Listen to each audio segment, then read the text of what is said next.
Hello and welcome back to my hobby podcast. Although today it's basically a knitting podcast because I only have to talk to you about knitting. Normally I do talk a little bit about needle pointing, quilting, or sewing, other little hobbies and crafts, but I've only knit in the past week and a half, so that is all I will be talking about today. However, I think I have a few exciting things to discuss. I have 2 new cast-ons, a handful of whips that you have already seen and I will continue to talk about, as well as a few acquisitions. So I'm going to start with my first new cast-on, but before that, I just want to say the light might change. It's the evening, the sun is setting, so we'll see how the lighting goes. So if it changes, I'm sorry. And secondly, it is like 70 degrees outside today. My radiators are still on for some reason in my building, so all of the windows are open except for this one. So you may hear some outside New York City noises, so I apologize if you do, but it's part of the ambiance of living in the city. My first whip and new cast-on to show you today is my Micaela Sweater by Morica Knit. Now, this is a sweater that I have been wanting to cast on since July, maybe, I want to say mid-July of 2025. I saw this image here on Pinterest last summer and I fell in love with this sweater. I love the color, it's just the simplicity of it, the crew neck, the slight oversize to it. Everything about it is just perfection. I spent a few hours on Ravelry last summer and I stumbled upon the Micaela Sweater by Morica Knit and decided that it was the perfect pattern to recreate this sweater for myself. I didn't want a sweater that was too oversized, but I did want a good amount of positive ease. And this one I think has about 7 inches of positive ease. It's a simple crew neck, but it has like a nice thick collar. And it just looks lovely. It looks perfect for the spring and fall, just such a great transitional season sweater. So this is my Micaela sweater so far. I cast this on 2 days ago, maybe. And this is where I'm at right now. It is a really beautiful, as I said, top-down sweater. You start by knitting the back and shoulder panels with some shoulder increases. It has these shoulder panels, I guess. I don't know what you call them. This thing, my Ekin sweater and my Ivy top both have whatever this shoulder detail is, and I'm obsessed with it. So you start by doing that. You do a few German short rows, but really not so many. I think it was like, I did like 6 German short rows. I can't remember, but it was not many at all. Okay, there comes a siren. I'm gonna pause for a sec. So as I was saying, you do a few German short rows, you put the shoulder stitches on hold, and then continue to work the back. I'm currently working increases right now for the underarm in the back. And then I think once I do finish that, I pick up these front pieces and start working the front portion and then join in the round, finish the body, then sleeves and collar. As most knitting patterns go, or sweater patterns go, I am knitting mine in the size medium, which is the recommended size for my bust measurement. I am right in the middle of that size, so I think I will have a good amount of positive ease, but not too much, which is great. And I am knitting this up on the recommended needle size, which is 5mm or US 8. And the yarn I am knitting this up in is Leonora by Herman in the color Plum, held with Zanusgarn Tin Silk Mohair in, I think this is a deep burgundy, but they are just 2 really beautiful colors and they make such a gorgeous fabric. I'm not sure. So very happy with how this is working up. I will say this is a very easy pattern to understand and to follow. I think it is so well written.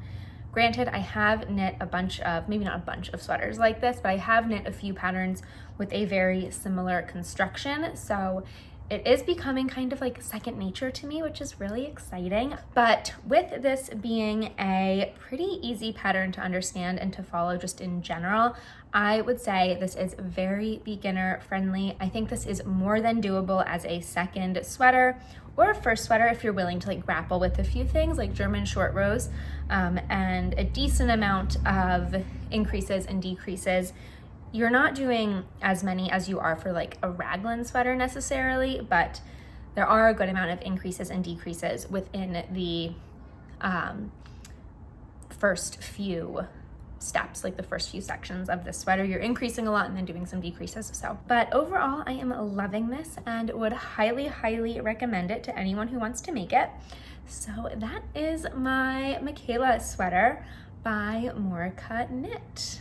My next sweater pattern is again one you have seen before, and that is my Toffee sweater. In my last podcast, I said that I would be blocking the back panel and the collar before knitting any further because I have some really ugly rowing out in this project. Rowing out isn't something that happens to me that often. I don't think I've ever experienced it to this extent in a project. I've experienced like small little bits, like 5-10 stitches, kind of experiencing a little bit of rowing out here and there, but that's something I've been able to kind of like tink back and fix easily. This is, as I showed last time, an absurd amount of rowing out. I don't know if it's me, if it's the yarn. I think it might be a combination of both. But anyways, all that is to say, I did not block it yet. I decided to knit the front right panel, which, oh goodness, that's kind of hard to hold. So what you're looking at here is the collar, and then this part here is the back panel, and then this here is the front right panel. And as you can tell, I think, oh goodness, you really can see it, all of that rowing out. So I have just continued to row out on the front right panel, and I know when I cast on the front left panel right after this video, I will be rowing out there as well. So I have decided to knit these 3 panels and then block this project, and then I will see how the rowing out looks after that. I know that blocking will not resolve all of this rowing out, but it might help a little bit in my experience. It helps a tiny bit. I can kind of stretch it and fix it to not show it as much. But again, this is a sweater that I plan on wearing in more rustic places. So I'm thinking the beach, Vermont. It's not meant to be like a super sleek sweater at all. So I am okay with the rowing out and some rowing out. It makes it look a little more rustic. That's fine. I want to wear it in more, I keep calling them rustic places. So that is that. That's okay. But I am concerned that once I start knitting in the round on this, once I join the back and the front under the sleeves, I am concerned that the rowing out will stop, because from my understanding, rowing out really is a like tension difference issue between your knit stitches and your purl stitches. So when I am just knitting in the round, hope I won't have rowing out issues, but then will that look weird if the upper half of the back is all striped from the rowing out and the lower half is not? So I am thinking about maybe knitting the front and back panels fully flat and then like seaming them up along the sides, so the rowing out continues at least throughout the body. And then the sleeves I will do in the round, because I have no interest in seaming up sleeves. But I will quickly, before I stop talking about this, put this on, because it probably is a little confusing looking at it, at least I think it is. So this is how it looks so far, so you can see. So this is, I'm gonna pull some of this back up to the front. This will not be here, but just so it stays on, I've got that there. But this is how it looks so far. So again, we have this front panel, which you can even, I think at this distance, see the rowing out. And I think I've got some schmutz on it. So you can see the rowing out, but this is the front right panel. I will do the same on this side, and then I think you join them.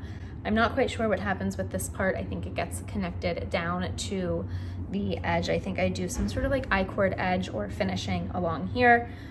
I could be wrong. I haven't reread that far into the pattern yet. But anyways, the front panel, the collar, the back, and then you can see like this is the shoulder. So I did a bunch of increases there. So that is my Toffee sweater. I am going to hold myself accountable, and in the next podcast, I 100% guarantee promise I will have the front panel finished, and this will be blocked, and I will have before and after photos of my rowing out in that video. Maybe you're interested, maybe you're not. I am. So that will be in my next podcast, and that is mainly to hold me accountable. So that is my Toffee sweater by Cozy Knits. I don't think I said that before. It is by Cozy Knits on Ravelry.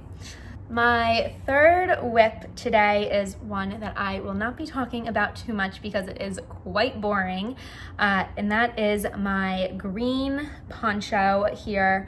As you may know, if you've watched previous knitting podcasts of mine, I am just knitting a giant rectangle and then seaming it together. If you are interested in learning more about this project, I will have other podcasts linked below where I talk about it with the timestamp if you just want to skip ahead to hear more about this and what I'm doing. But over the past 2 weeks, I've just knit maybe 3 or so inches on it, slowly adding length. I think it looks so pretty. I'm looking in my camera screen right now, and I think this fabric is just absolutely beautiful. This is Isager Trio 2 in the color green tea. But yeah, I've only knit a few inches since you last saw this. I will continue to knit, and this will probably be the update on it in every future podcast until I am at a significant length, around 40 or so inches, which is kind of where I'm thinking about stopping, somewhere between like 40 and 50 inches. So every inch or so after 40 inches, I will be measuring, trying it, seeing how it would fit if I were to stitch it up, yada, yada, yada. So that is my little green poncho update. Really not much there because it is just a giant knit rectangle. So I feel like you don't need to hear too much about this one, but that is that. And then my final whip for you today is also a new cast on. It is my second new cast on, and it is a new-ish to me craft. So this isn't a fully knitting podcast. I guess I lied. It is crochet, and that is this Portofino Market Bag by, oh gosh, Two of Wands, I believe is the designer's name. This is a bottom-up crocheted market bag.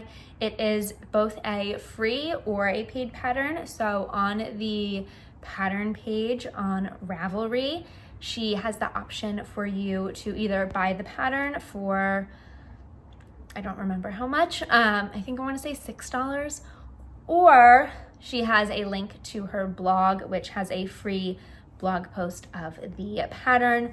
But that is what I'm using. I'm using the free pattern on her blog, and it has been so great for me so far. This pattern actually comes with this bag as well as a smaller little like crossbody water bottle pouch bag in this same style, same design. So this has taken up most of my free time the past few weeks. It has been so much fun to learn how to crochet. I have crocheted one other very small bag before. If I can find it or find a picture of it, I will put that on the screen. But anyways, I saw this bag pattern online, and I thought it would be the perfect beach bag for this summer. We are going to Spain, and I thought that this would be a perfect bag for that trip. I also thought that it would make such an excellent farmer's market bag for spring and summer. I tend to start going to the farmer's market again sometime in April, maybe mid to late April is when I start going again. And I thought it would be excellent for that as well. So the construction of this bag is super simple and really easy to pick up, but you start on the bottom with, I don't know how to show this best. So you start on the bottom with one rectangle here, and then you do this middle horizontal band, and then you do another rectangle of these squares here, and then you do rectangles all around it, and like you start going in the round, and it eventually makes this bag shape, and you just keep going in the round, in the round, in the round until you hit the number of rounds that you're supposed to do, which I think is like 25. But this has been such a fun project to work on. As I said, I've been working on it at night when we watch our show. We started watching this kind of graphic show on Amazon. It is a World War II show. It's with Jacob Elordi. I think it's called The Narrow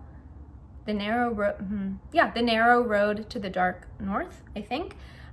It's about these Australian prisoner of wars who work to build the Death Railway, or I think it's like the Thai Burmese Railway is what it was called, during World War II for the Japanese. Anyways, I've been working on this at night while we watch that show because it is quite graphic. Jacob Elordi's character is a doctor at this camp, and it's a little gross. So I have been very grateful to have this to look at and work on when I don't want to watch whatever is going on the TV.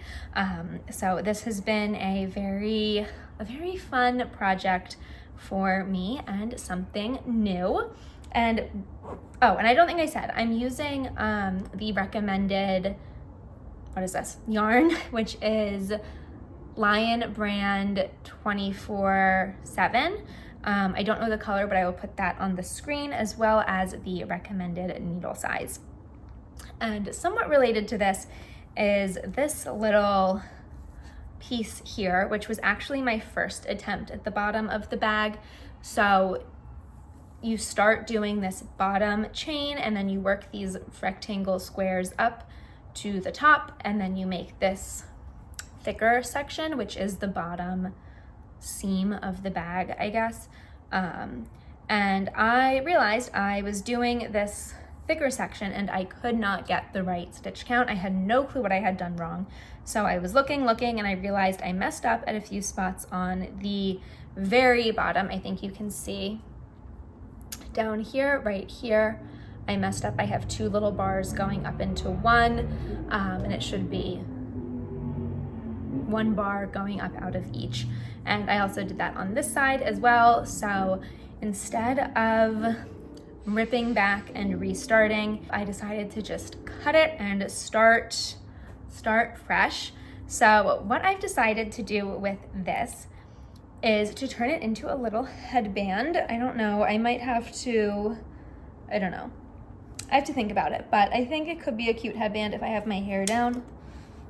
This is not the best way to show it, but anyways, my idea is to maybe add like a little curved or triangle edge with some I-cord coming out so I can tie it down at the nape of my neck, and it could be like a little headband for the summer to match my Portofino Market Bag. And I think it would be really cute to wear in Spain, especially in Costa Brava, where it is going to be sunny and very hot.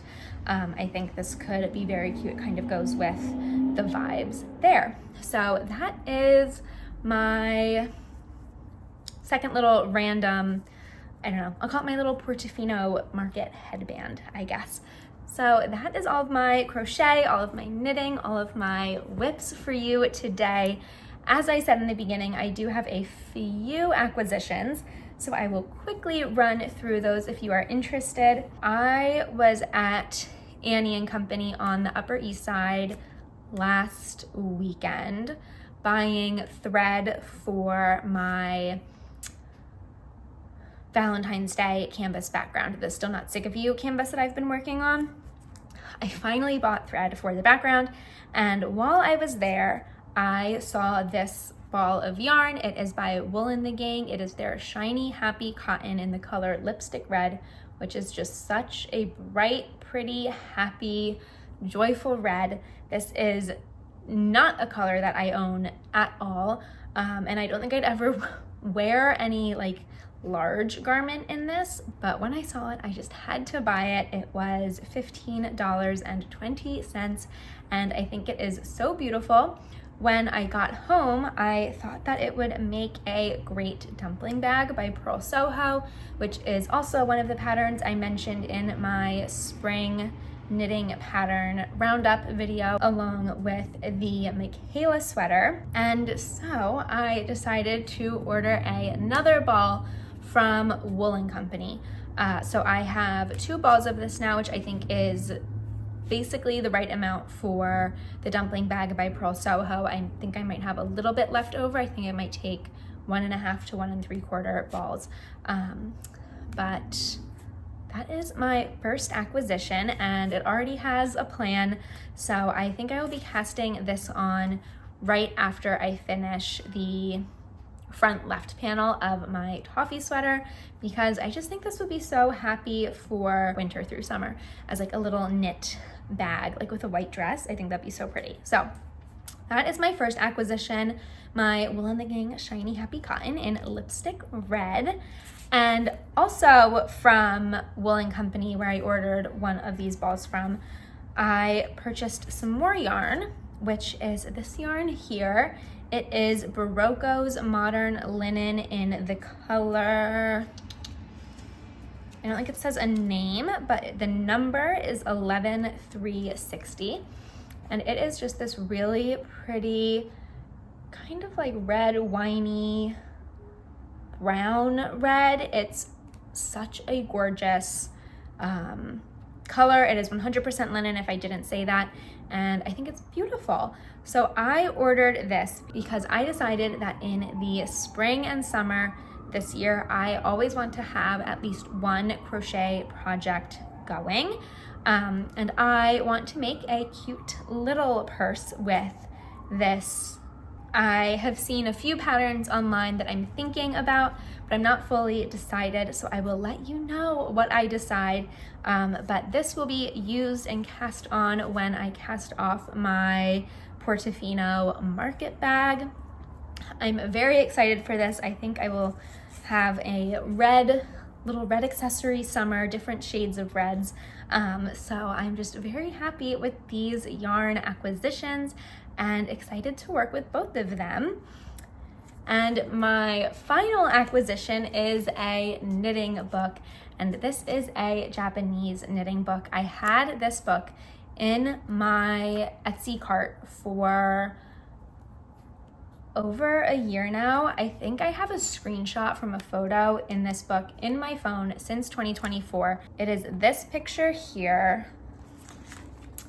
I saw this little set on Etsy on the product listing a few years ago and was immediately obsessed with it. I just think it is such a perfect set for spring and summer, for cooler days, cooler nights especially. I think it would be a really great little outfit to have on my trip, at least the San Sebastian part when it's a little cooler.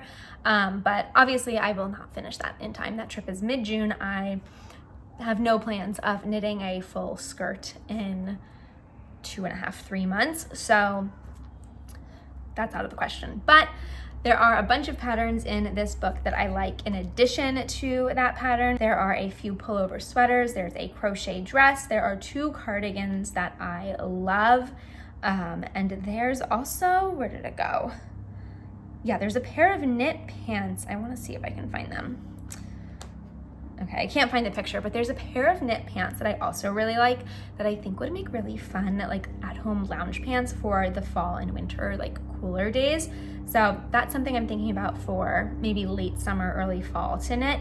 But I'm so happy to have purchased this finally. As I said, it was in my cart for a very long time. I think it was around 28, I think it was around $28 US, including shipping, and it shipped from Japan. One thing about this though is that it is all in Japanese, so I will be using Google Translate. I do not speak Japanese, and there are all these charted Japanese knitting patterns that I don't know how to read. So I am really keeping my fingers crossed for a very rainy Sunday, one weekend coming up, so I can sit down and just spend the entire day learning how to read and understand a Japanese knitting pattern. I've heard some people say that it can be really difficult to learn how to read and knit from a Japanese knitting pattern, so I do feel a little intimidated by that, but I don't know, I think I'll be able to figure it out. And I almost like these diagrams more than written instructions because I can like physically cross off what I'm doing, or if I stop in the middle of a row, I can cross off up to that point. I don't know, we'll see. We're gonna see how it works. I have only knit from one chart before, and that was my honey scarf, so I could just be like talking out of my bum right now. But for that pattern, I did that and I found it to be super helpful. So I don't know, we will see how this goes, but that is my final acquisition. And oh, I think it's called Knitwear Dressed in Various Ways. So I'm not sure if that is the actual title, but I will leave a link to this down below if you also want a copy. So that concludes my podcast. That is everything I have been working on and my acquisitions. I am very excited about all of my projects. I am in just such a good, happy, knitty mood recently. So I'm hoping that this continues and that I make a ton of progress on a lot of these projects by the next time you see them, but especially my Portofino Market Bag and my Toffee Sweater. Those are my top 2 whips at the moment, along with, I think, my dumpling bag. So that is everything. Thank you so much for watching, and I hope you have a lovely day. Bye.